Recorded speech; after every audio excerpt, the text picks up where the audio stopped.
Alors, ce qui se passe, c'est que Jacques, à l'université, dès mes premiers jours, moi, j'ai l'ambition de réussir. L'ambition de me démarquer. Laissez notre Cameroun en paix. Laissez notre Cameroun en paix. C'est quoi avec les histoires? Laissez... Les gars, vous voyez donc ce qu'il dit. Il dit, les modérateurs, arrêtez de faire monter les gens en désordre. Je pense qu'il va finir par enlever tous les modérateurs. C'est qui a fait monter? J'en sais rien. C'est un plan pour détruire mon live. Ok, je vais continuer en disant que moi, mon ambition dès les premiers jours, hein, c'est qu'on était déjà d'abord très nombreux. C'est-à-dire très nombreux. Et mon ambition dès les premiers jours était de réussir. D'être le meilleur. Je me l'étais dit que je dois être le meilleur de ces 3000 à peu près étudiants que nous avons. Que nous sommes. Alors, je me démarque donc très rapidement au niveau de l'association des étudiants. Je rencontre la présidente de l'association des étudiants et un groupe d'autres leaders là. Il y avait parmi lesquels Georges Ekolodjika qui est aujourd'hui l'économe de l'hôpital Akentini. Il y avait Araka Ambang Gervais qui est au Canada aujourd'hui. Il y avait Sak Abazé Mado qui était actrice dans la série de Mintumba. Il y avait Allo Benjamin qui est aujourd'hui magistrat et je crois qu'il doit être à l'est ou au sud. Il y avait d'autres grands frères là. Je me rappelle la première fois que ces grands frères me croisent au couloir, dans un couloir du campus, ils me demandent, tu t'appelles comment? Je leur dis que je m'appelle Jacques Berclaman. En fait, les gars me disent, non, mais tu t'appelles Jacques Berclam ou alors tu t'appelles Jacques Berclaman. Je leur dis non, moi. Mon nom sur l'acte c'est Jacques Berclam, mais je choisis de me faire appeler Jacques Berclaman parce que c'est un nom administratif, parce que c'est une consonance de pouvoir, parce que c'est une consonance de grandeur. J'aspire à être un grand homme. Et alors, on va commencer le prénom et ensuite le nom. Je m'appelle Jacques Berclam Mang.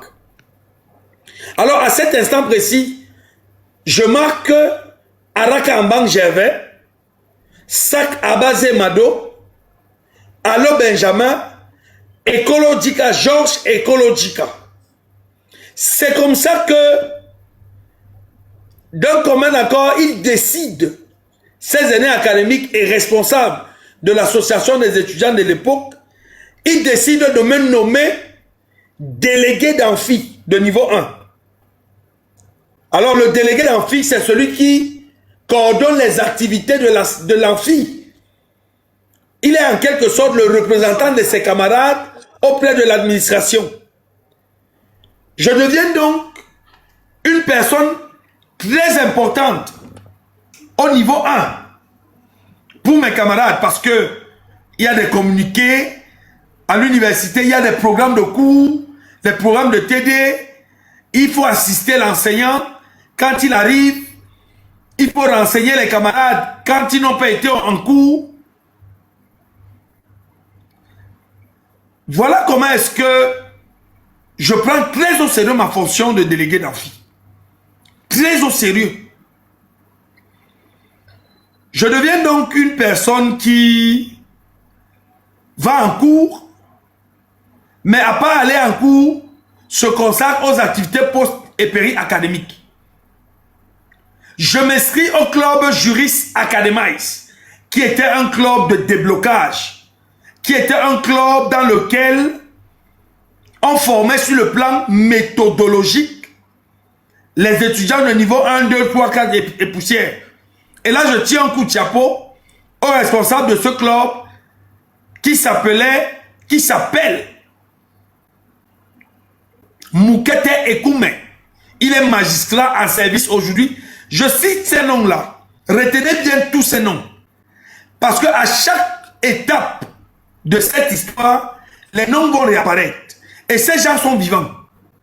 Moukete Ekouma, un magistrat aujourd'hui, il est le directeur du contentieux, donc des affaires juridiques à la communauté urbaine de Douala. Tapotez le live et envoyez les fleurs, envoyez les cadeaux pour sécuriser le live. Envoyez les fleurs pour sécuriser. Qu'est-ce qui ne va pas avec vous? Hein? Voilà pourquoi j'arrête, je ne fais plus le live, parce que les gens me détestent autant. Les gens me détestent jusqu'à... Le live, quand il fait le live, c'est tout un problème. C'est tout un problème. Voilà pourquoi je ne fais pas les lives. Mes lives ne sont pas encouragés. Ça sert à quoi de faire les lives? Je fais mes vidéos là et après, si c'est pas Jack Bechaman ou bien quelqu'un m'appelle et organise un live, je n'ai pas le temps de venir faire le live de la haine. C'est pas absolu. Je n'ai aucun temps pour ça. Mon frère, on t'écoute. Ok. Alors, je m'inscris donc à Juris Academics. À Juris Academics, donc, je me forme bien avec des camarades intelligents aussi comme Wetchenanko Jules. Je trouve d'autres camarades aînés comme Eboa, Dora. J'ai des camarades avec qui on décide de faire une sorte de concurrence. Des gars comme le Wetché, je dis, je cite bien Wetchenanko Jules. Chaque fois que j'ai été major, ce gars a toujours été deuxième. Wetchenanko Jules. Alors, je réussis en fin d'année avec le major de ma promotion. On va au niveau 2. Au niveau 2, je refais la même chose. On va au niveau 3. Au niveau 3, c'est la même chose. Maintenant donc, où est-ce que les problèmes commencent? On est au niveau 3. Non, on a fini presque l'année au niveau 3. Le professeur Jean Gatsi, parce que j'étais l'étudiant le plus populaire de l'université de Douala et d'une popularité positive. Jean Gatsi décide dans sa tête, avec ses amis et ses suiveurs, d'organiser ce qu'il appelait le café juridique. Il organise le café juridique, il m'appelle, parce que c'est moi qui passais les communiqués les plus importants de la faculté. Il m'appelle, il me dit, voilà, Jean Bekraman, je souhaite que désormais, tu passes à chaque niveau, tu passes le communiqué par rapport à l'organisation du café juridique. Je veux qu'il y ait beaucoup de personnes et tout. Il présente le café juridique comme étant une rencontre dans laquelle nous allons discuter d'un sujet de droit. Et après avoir discuté du sujet de droit, on va se partager du café. C'est ainsi que je trouve ça élogieux, je trouve ça bien, je trouve ça intéressant pour les étudiants. Je passe donc niveau par niveau. Je passe le communiqué, j'intéresse mes camarades, j'argumente. Je leur demande de venir au café juridique. Je leur demande d'aller au café juridique. Mais alors, le jour du deuxième café juridique, je m'y rends moi-même. Parce qu'il y avait d'abord eu un premier. Je ne sais pas ce qui s'était passé là-bas. Je m'y rends moi-même. Et après l'exposé, on donne le café. Je bois le café. Mais banga, le dernier souvenir que j'ai, c'est cette tasse de café. Je me suis réveillé le lendemain à l'hôtel Le Capitole. C'était à peu près 700 mètres du campus, en allant à l'école publique. Quand je me réveille, qui est-ce que je vois sortir? Le lait type que tu vois là, le professeur Jean Gatti. Je suis dans une douleur.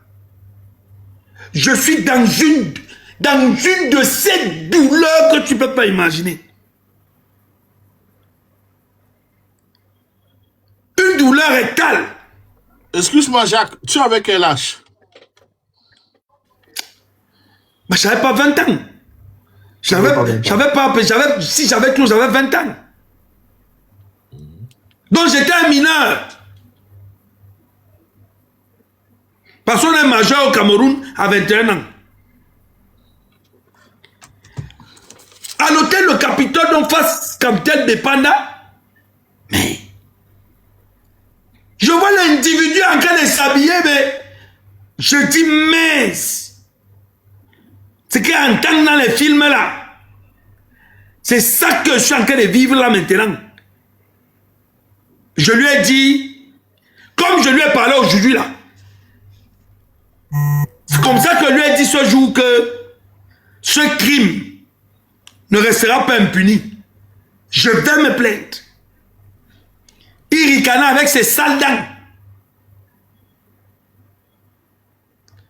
Je suis sorti ce jour.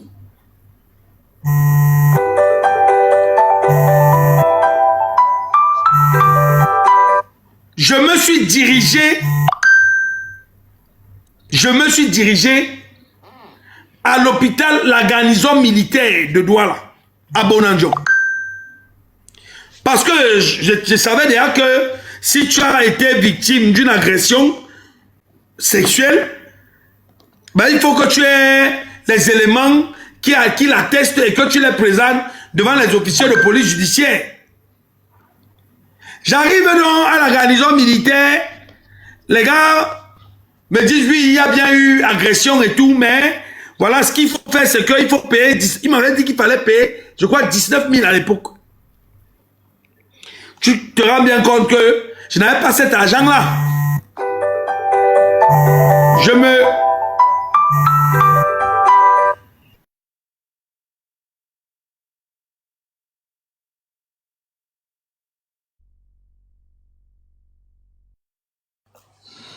Les qui sont en train de vouloir te museler là, Jacques.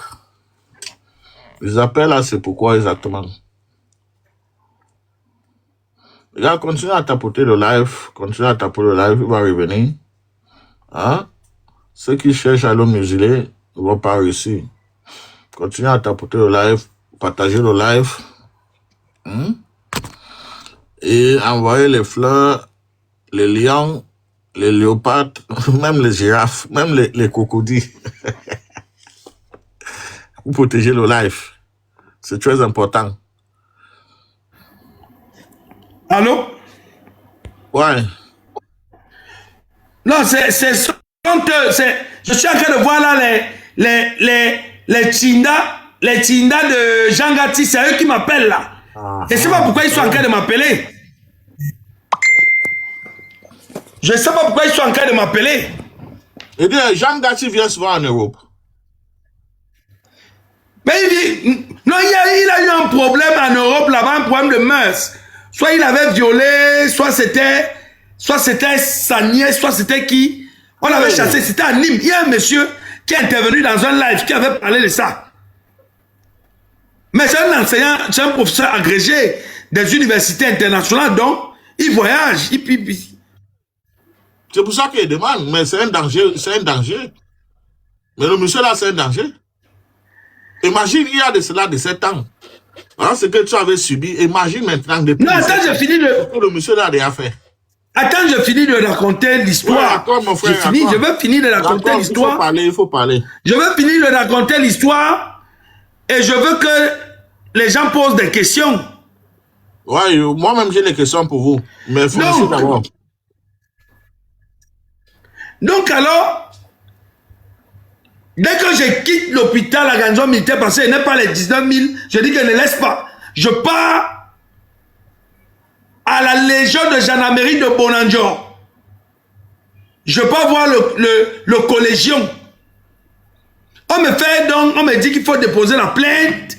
Je rédige la plainte dans le secrétariat du collégion.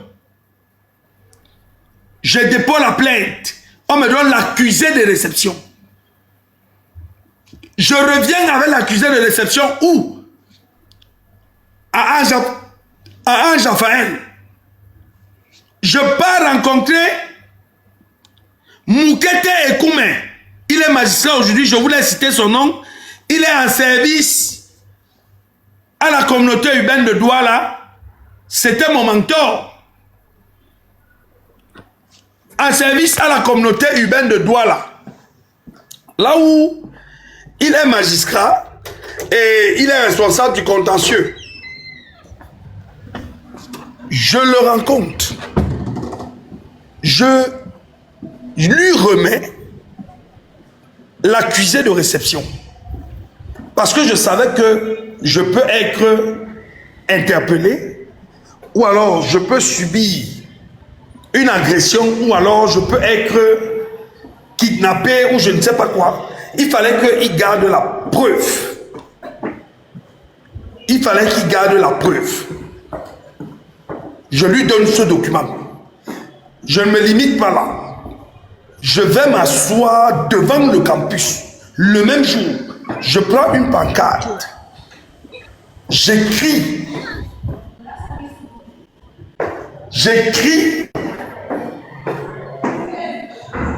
Non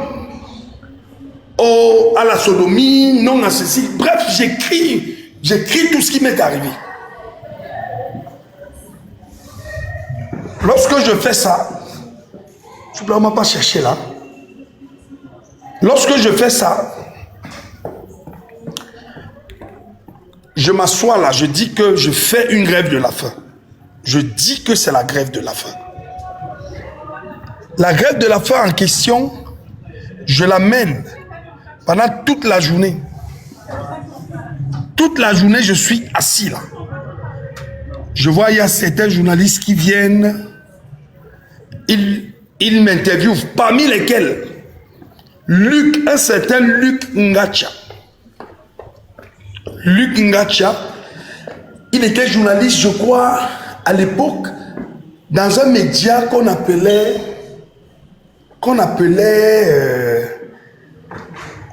Horizon 3. C'est un média là. Il m'interviewe. Lorsqu'il m'interviewe, il est le tout premier à relayer cette information dans les médias classiques. Quand Jean Gatsi, Bruno Bokola Ebe, Modi Koko Bébé, lorsqu'ils voyaient ça, j'ai même sauté une étape où, quand je quitte de l'hôpital, je ne peux pas directement m'asseoir devant le campus.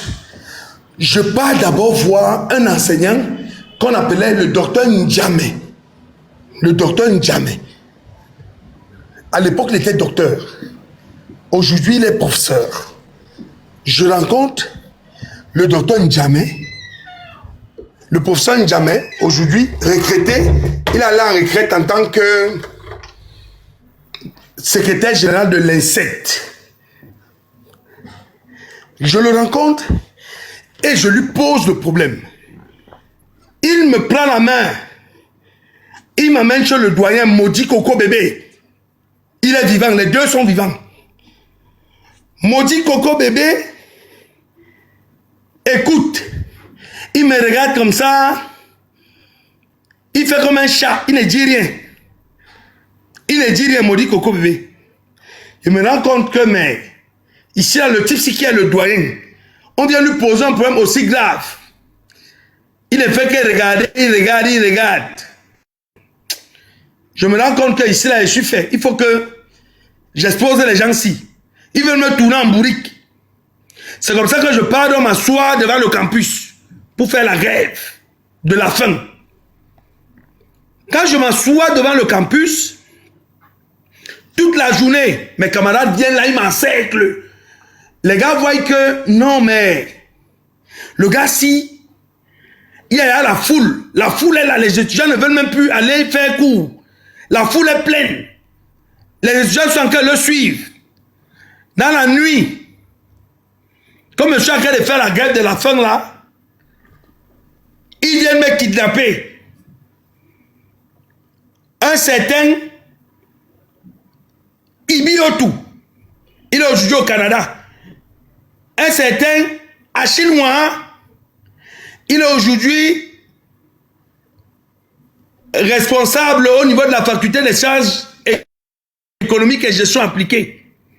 Un certain Vandam, un certain Desailly, il me kidnappe, les gars m'amènent à l'hôpital à Kentini, ils me jettent avec la complicité du docteur John, qui était enseignant à l'université de Douala, en faculté de sciences, de sciences médicales et biomédicales, faculté de médecine et sciences biomédicales, voilà.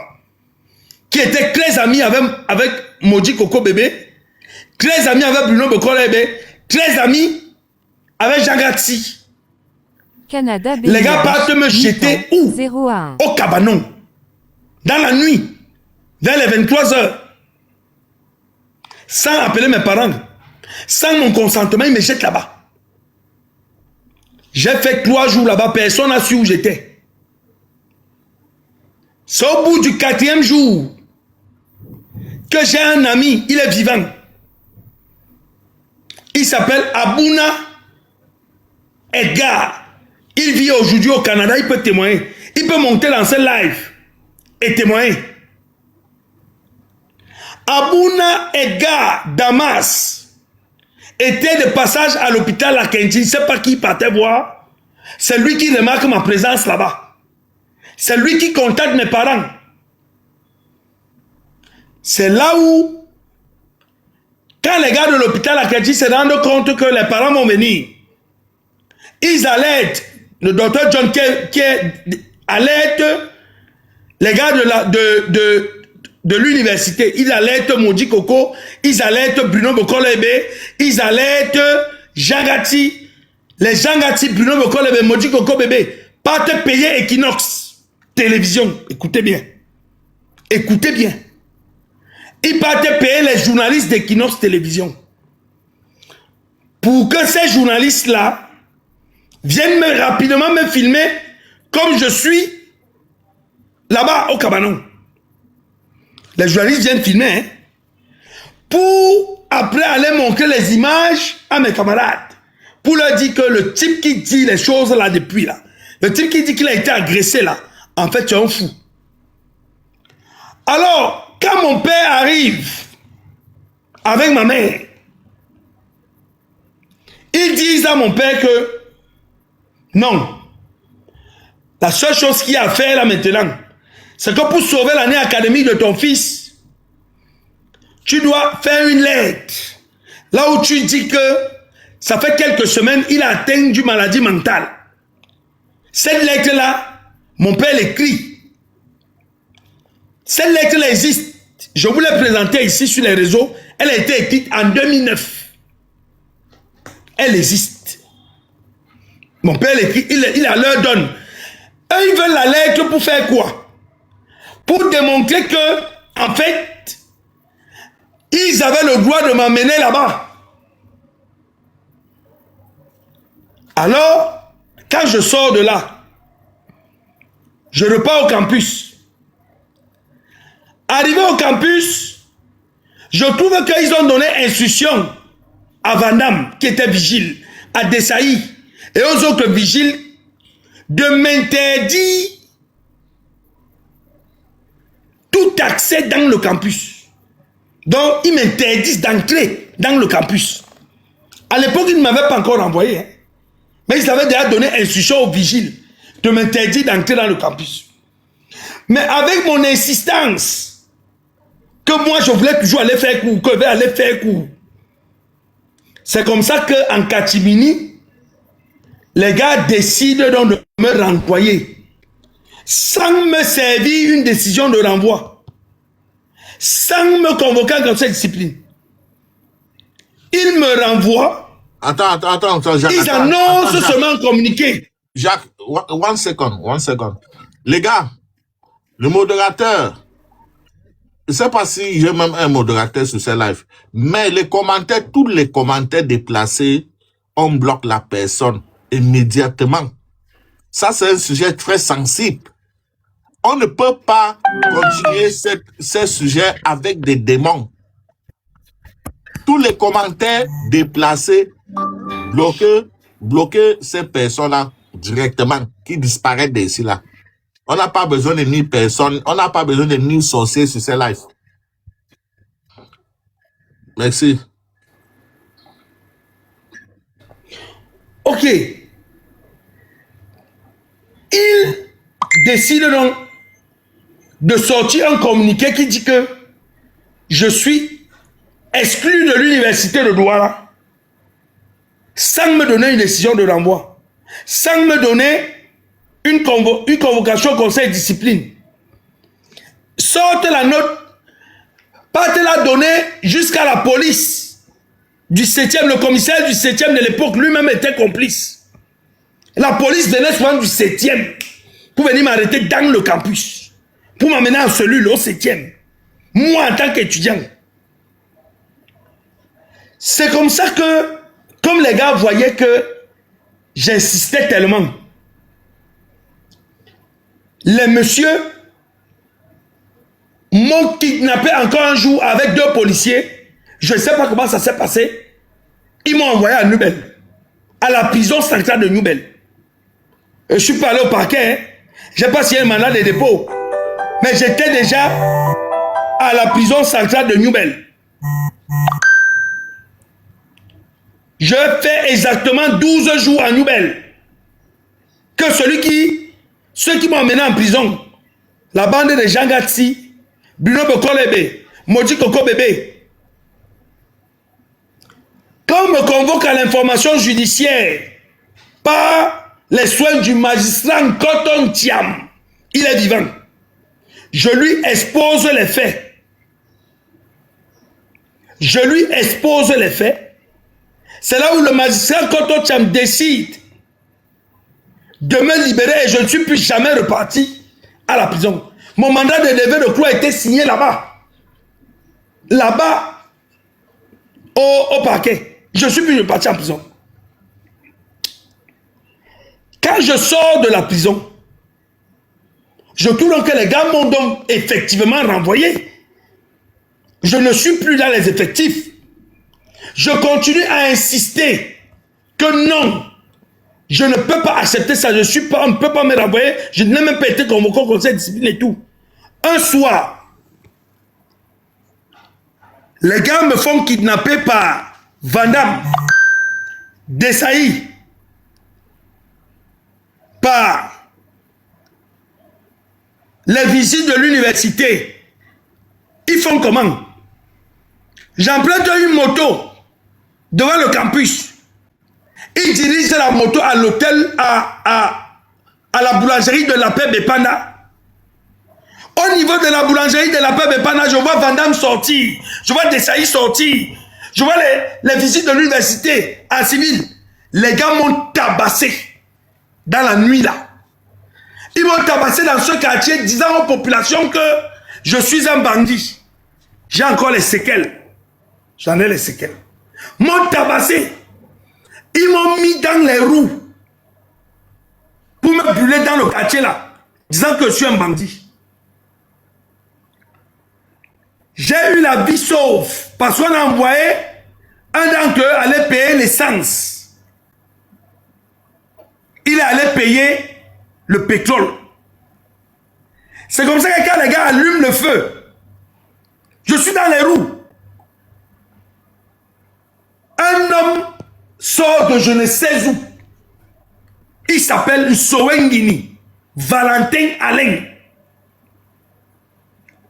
Il est aujourd'hui officier de police en service à la DST, à Campo. Il sort, il tire en l'air. C'est comme ça que les gars se dispersent. Il me sort des roues. Il m'amène chez lui. Quand il m'amène chez lui, je fais 2 semaines chez lui. Il me fait entrer en contact avec Charles Ateba Yéné. Je pars en fou. Chez Charles Atebe Yéné. Charles Atebe Yéné, lui aussi, m'envoie chez Monseigneur Bala à Yaoundé. Ah non, à Bafia. Je passe quelques temps là-bas. Avec lui à prier et tout, et tout, et tout. Quand je reviens de là, je me dis que mais je ne peux pas quand même rester comme ça.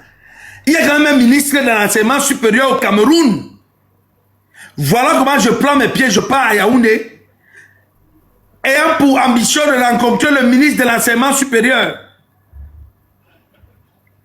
Jacques Famendongo. J'arrive au ministère, c'était un matin, je monte, son bureau est en haut. Dès que j'arrive là-bas, je me rends compte que son conseiller technique numéro 1 s'appelle le professeur Ndong Fak Sonkeng. Et le professeur Ndong Fak Sonkeng m'avait enseigné à l'université de Douala, droit constitutionnel 1. Il me connaissait très bien, savait que j'étais un brillant étudiant, était major et tout. C'est comme ça que le professeur Ndong Fak Sonkeng me prend la main. Il m'amène devant le ministre Jacques Famendongo. Le ministre Jacques Famendongo, dès qu'on entre dans son bureau, Ndong Fak Sonkeng, professeur, me frappe l'épaule gauche et me dit, m'en parle.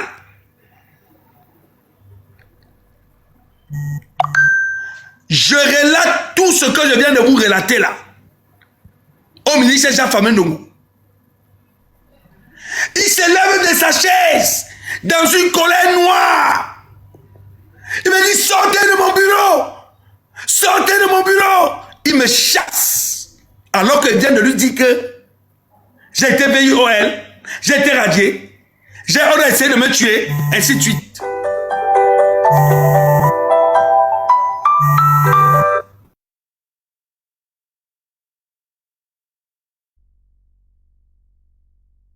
Bon, les gars, continuez à tapoter le live, continuez à partager le live, s'il vous plaît.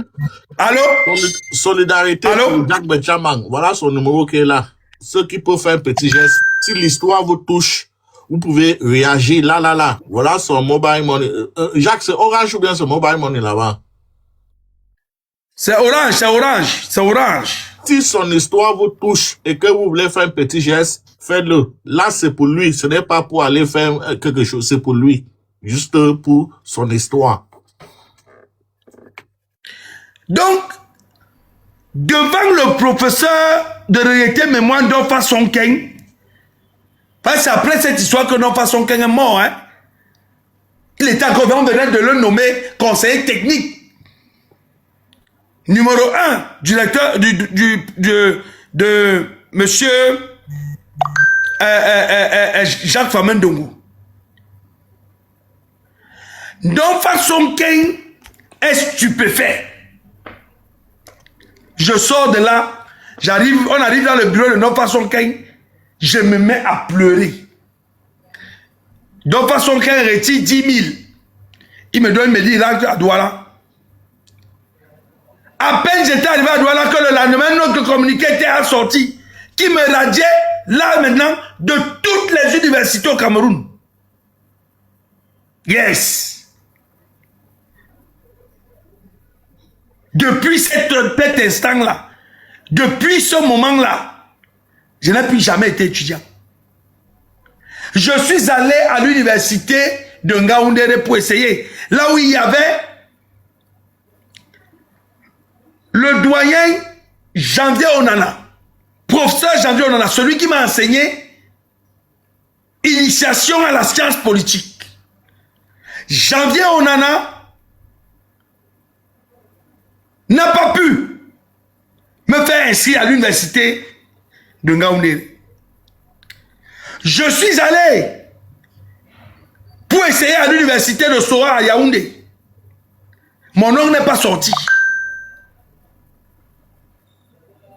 Le professeur, 3 ans après, peut-être 5 ans même, Le professeur Akono Evansège, qui est vivant, de l'université de Douala, a essayé de m'inscrire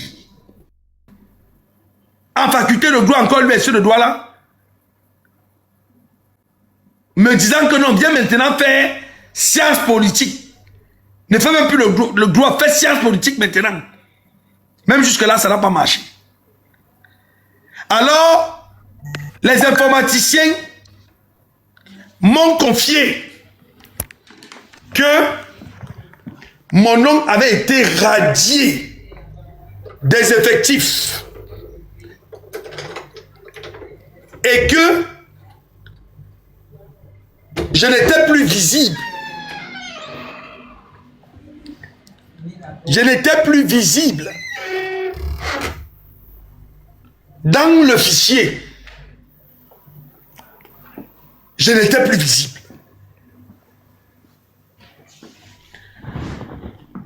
Que même mes notes ont été effacées du fichier.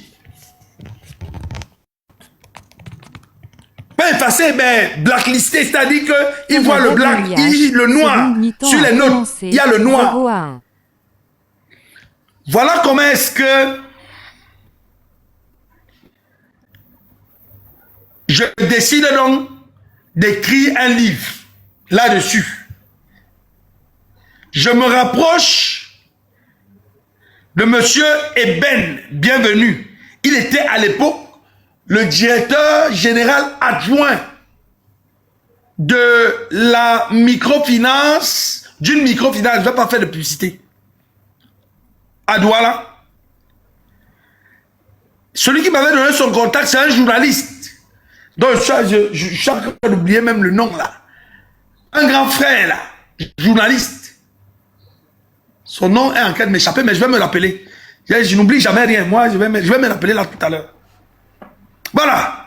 Etundi. Hubert Etundi. Voilà, je n'ai jamais rien oublié. Hubert Etundi. Journaliste Hubert Etundi. C'est lui qui me donne le contact de M. Eben Bienvenu, qui est devenu désormais l'éditeur de ce livre que j'ai intitulé « Le véritable visage de nos universités ». Comment comprendre la réussite des uns et l'échec programmé des autres. Certains parmi vous l'ont lu. Certains parmi mes camarades l'ont lu. Alors, après la sortie de ce livre, Bruno Bekolebe, je suis venu un jour pour le voir dans le campus, Bruno Bekolebe a donné l'instruction qu'on confisque mes livres. Près de 700 exemplaires. Ils les ont confisqués, ils les ont. Bruno Bekolebe est là, jusqu'à aujourd'hui. Voilà comment est-ce que j'ai abandonné. Je suis rentré au quartier, Newton Aéroport, pour aider ma mère à vendre le poisson braisé au bord de la route. Parce que moi, je suis un fils de pauvre.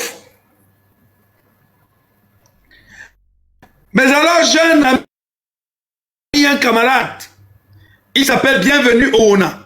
Lui, il était déjà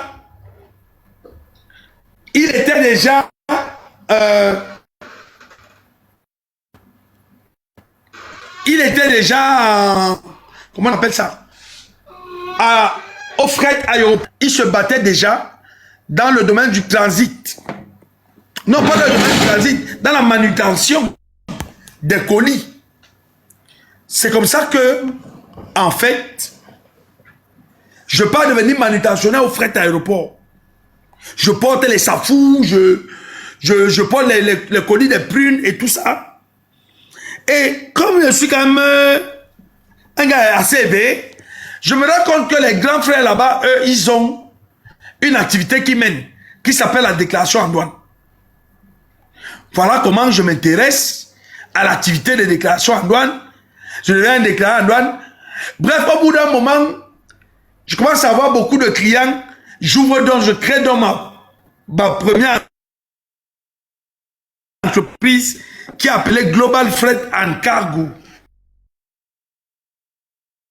où j'exerce depuis 15 ans.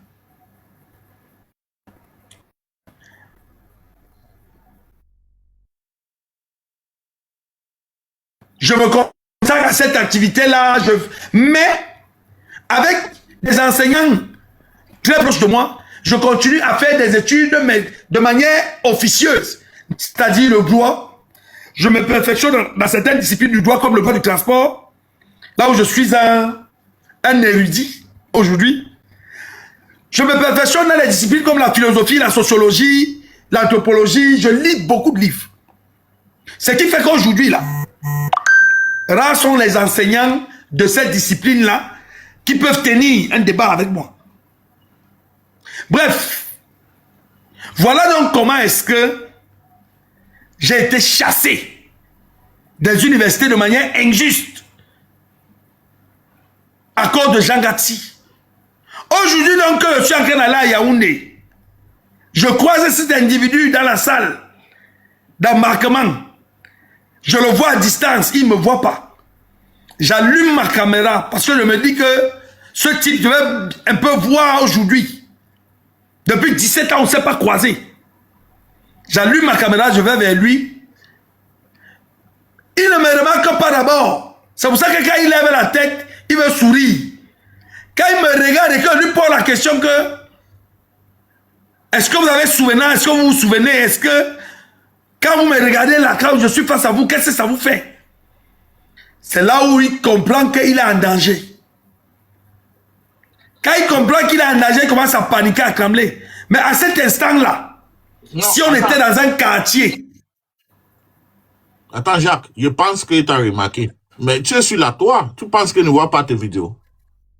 Il était choqué. Il voit, mais je crois qu'il croyait peut-être... Pourquoi il a voulu sourire un peu? Avec qui? Parce qu'il a voulu faire comme s'il va sourire, comme si... Je vous mens pas, si je continue à sourire, j'allais le botter, il allait traverser la ville que derrière. Mais j'ai encore regardé comme ça, je me suis dit qu'on est en zone de sûreté, parce qu'à l'aéroport, il y a les règles. Il y a la zone de sûreté. En zone de sûreté, tu poses un acte, on va te qualifier de terroriste. Tu poses un acte bizarre dans cette zone-là, on te qualifie de terroriste. C'est pour cela que je l'ai regardé.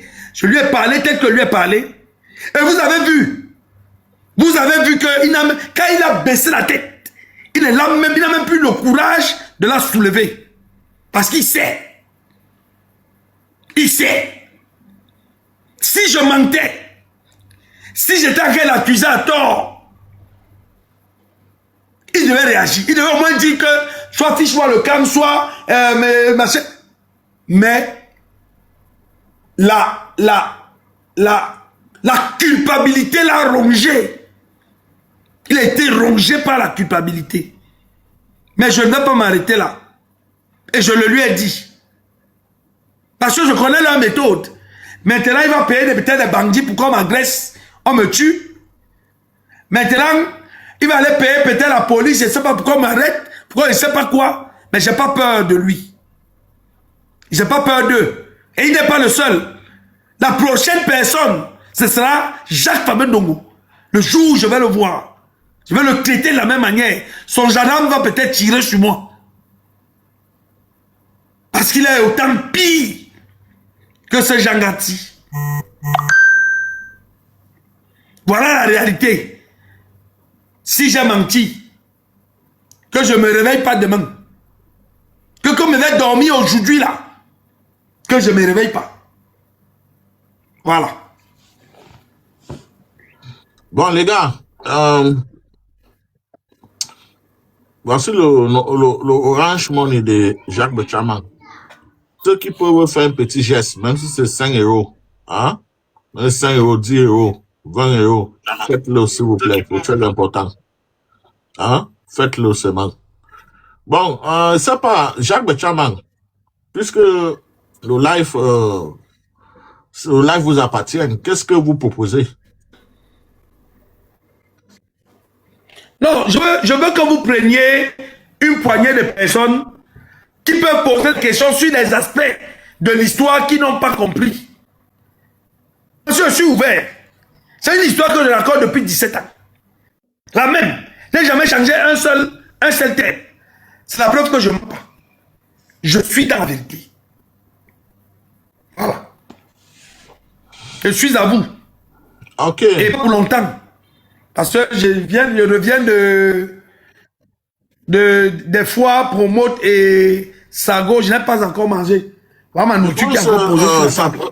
Ça peut être qu'il y a même quelqu'un dans ce live qui est même victime de ce même monsieur-là. Si il y a quelqu'un... Mais il y a une fille, Banga, Ouais. je ne te coupe pas. Il y a eu une fille qui a témoigné que Jean Gatti l'avait sodomisé avec des choses. Il a mis des trucs dans ses parties intimes, avec une huile qui sentait mauvais et tout. Elle a témoigné ça. On a assisté à un live où une jeune fille était en train de témoigner ça. Et je ne suis pas le seul. Tonton Jean, et cette fille était toujours à l'université. Oui, elle faisait 4e année. 4e année. Mince. Et elle a poursuivi ce Jean Gatti avec un couteau un jour dans une manifestation. Et qui est? Ah. Voilà la réalité. Parce que moi, après d'avoir écouté, moi, je suis choqué. Hein. Toutes mes questions, il a emballé toutes mes questions. Moi, j'étais à l'université, j'étais en faculté de lettres. J'ai fait 1e et 3e année là-bas, en anthropologie. Moi, je n'avais pas vécu ce genre de cas. Bon, je sais pas, hein, parce que moi, mon école était que école-maison. Donc, ce genre de fréquentation, même amis, là, n'était pas moi dedans. Donc, du coup, je n'avais jamais compris ce genre de choses à l'université, là-bas, au campus. Mais j'ai un ami que son grand frère est devenu fou parce qu'il est entré dans les loges à l'université. Jusqu'à présent, il vit, mais il est fou. Il est à la maison enchaînée.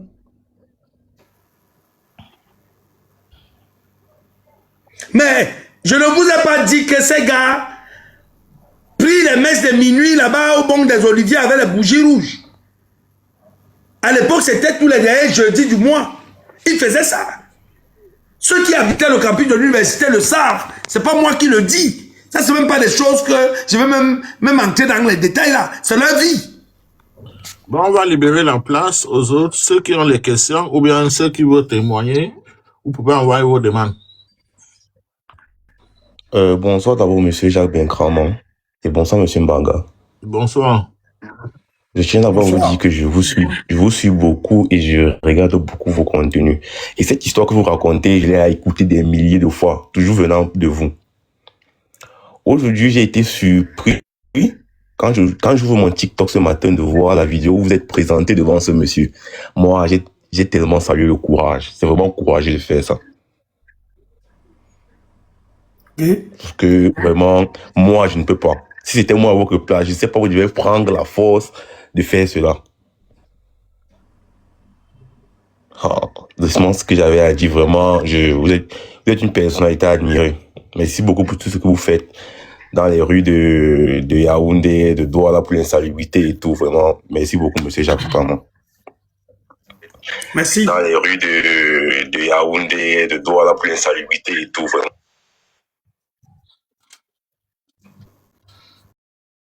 Il y a besoin qu'ils continuent à faire monter les gens là. Si tu détectes, ils veulent te bloquer à vie. Les gars, ceux qui sont là, ouvrez vos micros si vous avez des questions. Si vous n'avez pas les questions, vous pouvez tout juste descendre. On va laisser la place aux autres. Bonsoir, panel. Bonsoir. Mr. Banga, I will start by thanking you for all the great work you have been doing on the social media, all the sacrifice you have been showing on this social media, showing your love to Mr. Jacques Benkramon, even when he was arrested in Douala just recently, in the night, something like that. I saw your different videos bringing your support to him. That was very grateful. Et aujourd'hui, la question que je veux poser à Jacques, c'est pourquoi est-ce que depuis le départ de l'histoire, il n'avait pas directement inclus sa famille dans l'affaire? Pourquoi c'est après que ses parents se sont mêlés à l'histoire? Parce que vous voyez, son combat était un peu très individuel. C'était un peu, il était un peu très seul dans son combat au début. De l'hôpital pour la gendarmerie, vous voyez un peu tous ces différents matchs-là, il était un peu tout seul. Ma question, c'est pourquoi est-ce qu'il ne veut pas contacter sa famille pour qu'on puisse vraiment l'accompagner dans ces différentes démarches très tôt.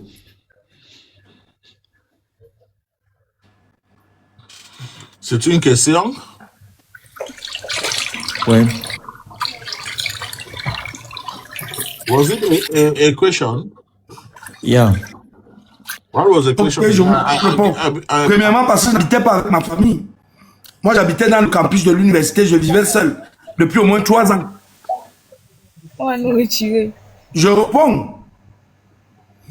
Parce que ma famille était loin de moi, j'ai vécu seul. J'étais avec mes camarades, on vivait dans le campus. Et autre chose, je vous ai dit que je viens d'une famille extrêmement pauvre. D'un père qui était policier, qui allait en retraite dans des conditions très difficiles. D'une mère qui vendait le poisson braisé et qui n'aurait même pas peut-être eu 5 francs pour m'accompagner. Et j'avais pas besoin d'eux. Puisque je suis une victime, entre moi qui ai subi et eux, c'était quoi le truc? Donc du coup, eux ils ont été mis au courant après. Mais qu'est-ce qu'ils ont fait? Qu'est-ce qu'ils ont pu faire?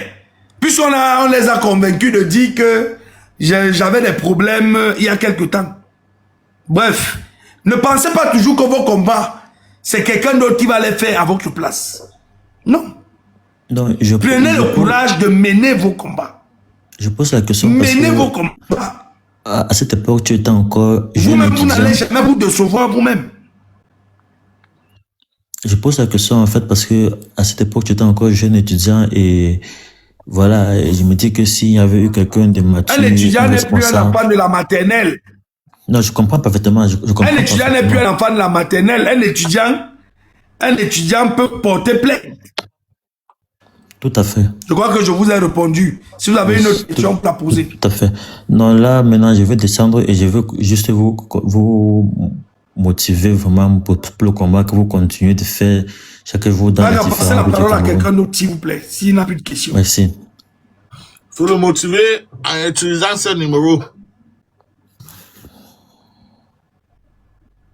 Bonsoir, grand Jean-Bertrand.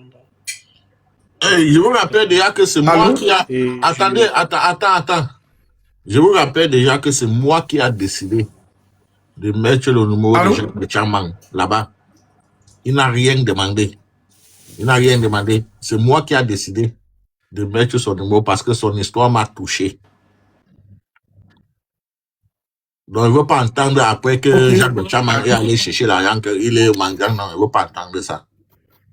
C'est moi qui a décidé. Et tapoter le live, partager le live est signalé au maximum. Le live est totalement signalé.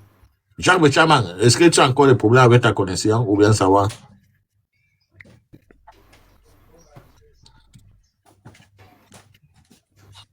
C'est grave. Je pense que sa connexion bug. Hein? Horrible. Je crois que ça bug un tout petit peu. La question que j'allais... Moi, je n'ai pas de problème avec ma connexion, mais c'est ton live. Ton live est signalé. J'allais poser la question suivante à Jacques. Je n'ai plus de... Est-ce que Jacques ne peut pas porter plainte à ce monsieur-là en ce moment et nous suivons un peu l'affaire tous ensemble actuellement? Mais moi, je veux bien porter plainte. J'avais déjà porté plainte. J'avais déjà d'abord porté plainte. Je me suis retrouvé en prison. J'avais déjà porté plainte. Je me suis retrouvé en prison. Mais maintenant, dans les affaires de viol et machin, les procureurs peuvent se saisir. La justice peut se saisir. Peut s'auto-saisir. On est même dans quel pays? C'est pas comme si je n'ai jamais porté plainte. J'ai eu à porter plainte.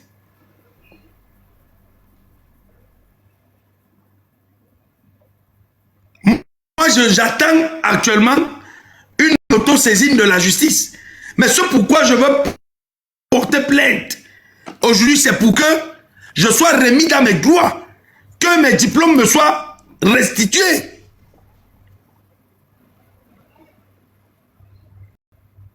Puisque vous avez un ministre de la Justice, vous avez un ministre de la Justice, garde les Sceaux, vous avez un ministre délégué, le ministre Jean de Dieu Momo, qui connaît bien cette histoire parce qu'il était étudiant à l'époque.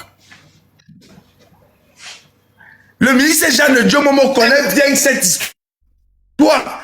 Il était étudiant à l'époque. Aujourd'hui, il était étudiant, il était camarade, mon camarade à faculté. Aujourd'hui, il est ministre. Il est ministre. Il a oublié tout. Je le vois recevoir les gens comme les Limilobé. Il aurait pu aussi un jour dire que, monsieur, on ouvre ton dossier là. On essaie de voir. Mais comme ils sont tous complices, de manière passive ou active, voilà.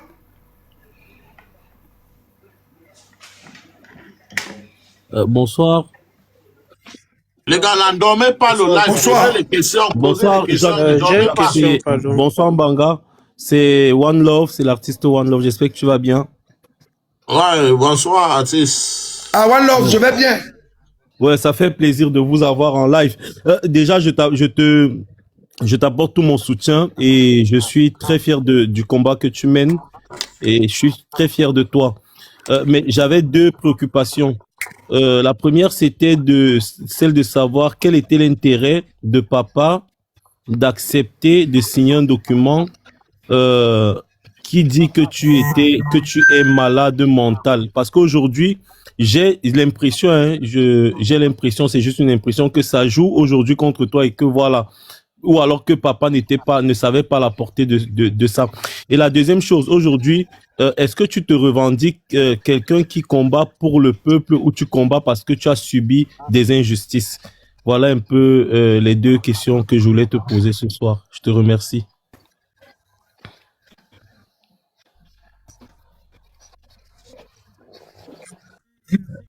Merci, cher grand frère, pour ces questions qui sont pertinentes.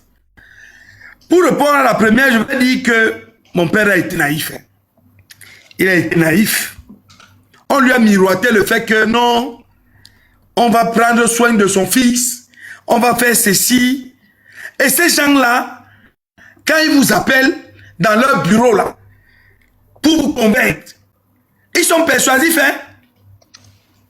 Maintenant, à lui seul, vous pouvez poser la question de savoir pourquoi est-ce qu'il a cédé aussi facilement. Demandez, vous pouvez lui demander. Vous pouvez lui demander. Maintenant, pour la deuxième question. J'ai même oublié la deuxième question. Je me bats aujourd'hui. La deuxième question, pour la deuxième question, c'était... Mais pas pour moi. Pour moi, j'ai été envoyé des universités. J'ai compris la deuxième, j'ai compris, je me rappelle. Je me bats aujourd'hui pour les causes sociales. Parce que je connais ce que c'est que la douleur de l'injustice. Je ne me bats pas pour mes intérêts personnels. Si ce n'est que pour mes intérêts personnels, Jean-Claude DPC, je commence à chanter les louanges de Paul Biya. Et voilà, j'ai toute la belle vie du monde. Si c'est pour mes intérêts, je commence à chanter Ayoba Yop, Biya Ayoba Yop. Et j'aurai tout. J'aurai tout. Je me bats parce que nous vivons dans un monde injuste. Je me bats parce qu'il faut des combattants pour la liberté. Je me bats parce qu'on doit libérer notre pays des cancres qui le dirigent et qui estiment qu'ils ont le droit de vie et de mort sur tout le monde. Voilà pourquoi je me bats. Je te remercie, Jacques, et bon courage. J'espère qu'on pourra se parler plus tard. Que Dieu te bénisse et surtout que Dieu te protège. Merci, Mbanga. Amen. Oui, bonsoir, cher Bertrand. Bonsoir, monsieur.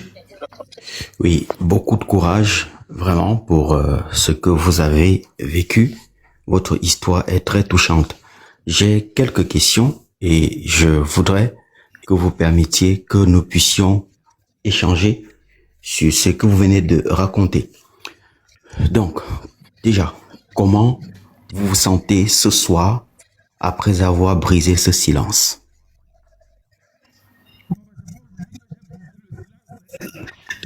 Depuis le premier jour où je me suis réveillé avec des peintures rectangles qui me faisaient extraordinairement mal. Donc, j'ai jamais gardé le silence. Jamais.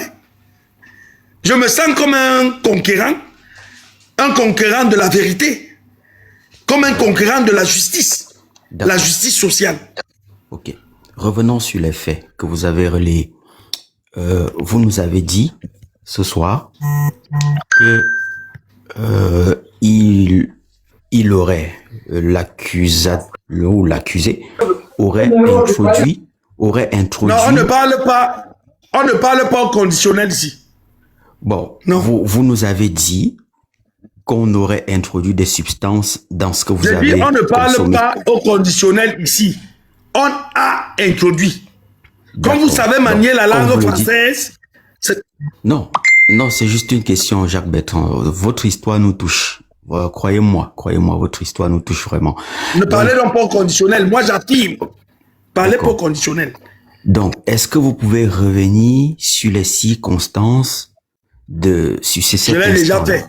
Est-ce que, non, on veut la précision, la question est de savoir, est-ce que vous vous souvenez de la tasse qui vous a été servie, dans quelles conditions vous avez pris la tasse de café? C'est quoi la question? Avant de perdre connaissance. Est-ce qu'on peut avoir des précisions là-dessus? C'est quoi la question exacte, monsieur? Allô? Allô? Allô? Oui.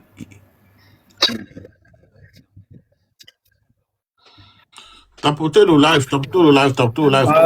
Bonsoir.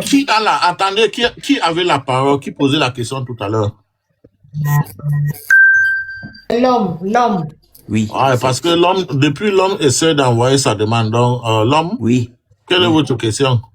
D'accord. Ma question est-ce que vous vous souvenez des circonstances dans lesquelles vous avez consommé la tasse de café? Qu'est-ce qui s'est passé? Là, fermez votre caméra. Si vous êtes au volant, qu'est-ce qui s'est passé à cet instant-là, au moment où vous avez consommé la tasse de café? Qu'est-ce qui s'est passé? Est-ce que c'était une seule tasse de café pour vous? Est-ce qu'il y avait du monde autour de vous? Est-ce qu'il y avait des complicités? Ou alors est-ce que le monsieur que vous avez filmé était présent? Enfin, qu'est-ce qui s'est passé? Est-ce que vous vous souvenez de ce moment avant de perdre connaissance?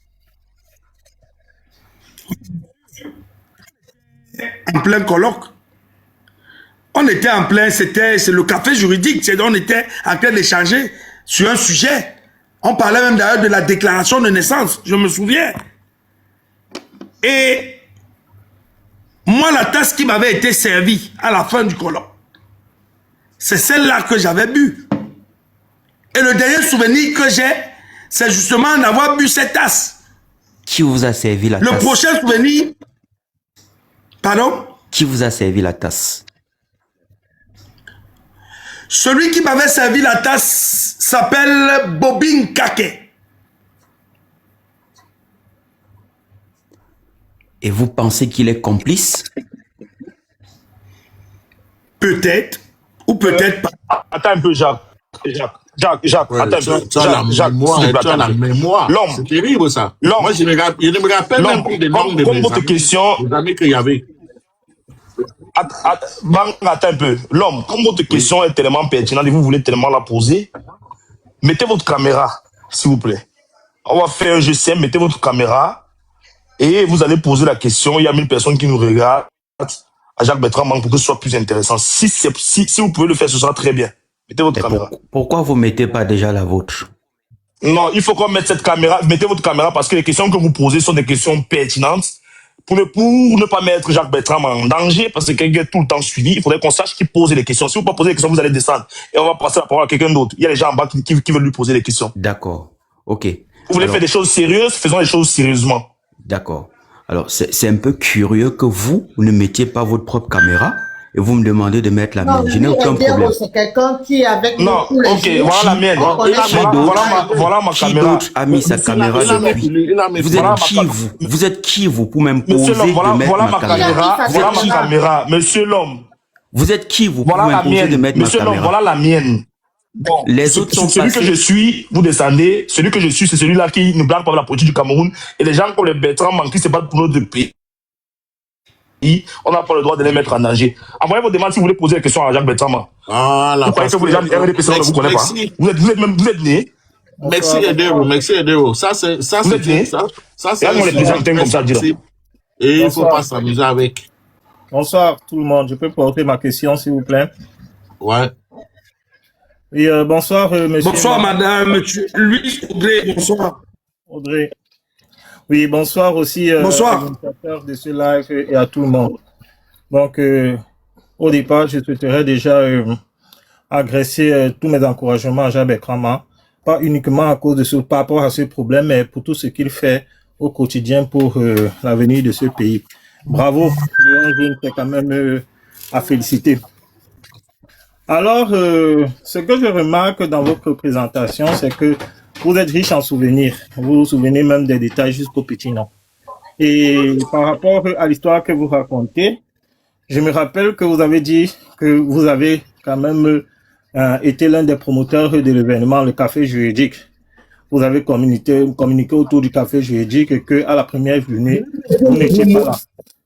Je n'étais pas l'un des promoteurs, j'ai juste communiqué. Ok. Parce que mon enseignant m'a demandé de communiquer. Oui. Vous avez contribué à la communication et ça a eu un fort impact ou bien une forte influence dans les amphis. Mais vous ne vous rappelez pas pourquoi vous n'étiez pas là le premier jour. Les faits que vous décrivez... Non, je me rappelle, attendez. Je ne vous ai pas dit que je ne me rappelais pas pourquoi j'étais pas là le premier jour. Le premier jour, je n'étais pas là justement parce que moi, le premier jour, j'étais à Juris Academics. Ok. À Juris Academics, on avait une session à Juris Academics avec le président Kwa Eric. Et on avait souvent, on appelait ça les séminaires. Voilà. Les séminaires étaient les moments où on traitait des sujets qui pouvaient venir à l'examen. Donc au premier café juridique, je ne suis pas parti parce que j'étais à un séminaire à Juris Academics. D'accord. Nous retenons que vous étiez à un séminaire à Juris Academics que nous connaissons. Monsieur, tous. mettez votre caméra. Mettez votre caméra, s'il vous plaît. Permettez-moi, je ne peux pas mettre la caméra parce que je suis dans le noir, malheureusement. Je suis dans le noir. Vous connaissez vous-même les problèmes d'électricité. Donc, voilà. Ma question est simple. En fait, j'en ai deux questions simples. La première question, les faits que vous décrivez, c'est quand même un classique des universités, que ce soit au Cameroun ou partout ailleurs. C'est généralement des faits de cooptation, ce sont des cooptations que l'on fait. Moi, la question que je vous pose à vous, pourquoi dans cet événement, dans ce café qui a réuni forcément des étudiants et des encadreurs, pourquoi c'est seulement vous que les personnes ont piégé? Parce que si c'est que... vous savez bien que je ne peux pas répondre à cette question. Okay, elle est tendancieuse. Oh, ok, d'accord. Il n'y a demandez-leur. Vous avez le professeur Jean Gatti, il a ses bureaux qui sont là, il est conseiller technique du recteur. Allez lui poser cette question. Mais si vous et qui sait si ce jour-là, j'étais le seul à être ciblé? Qui sait? Ok, donc si vous lui avez posé la question aujourd'hui en plein live et qu'il n'a pas pu répondre, c'est un panneau qui répondra. Ma deuxième question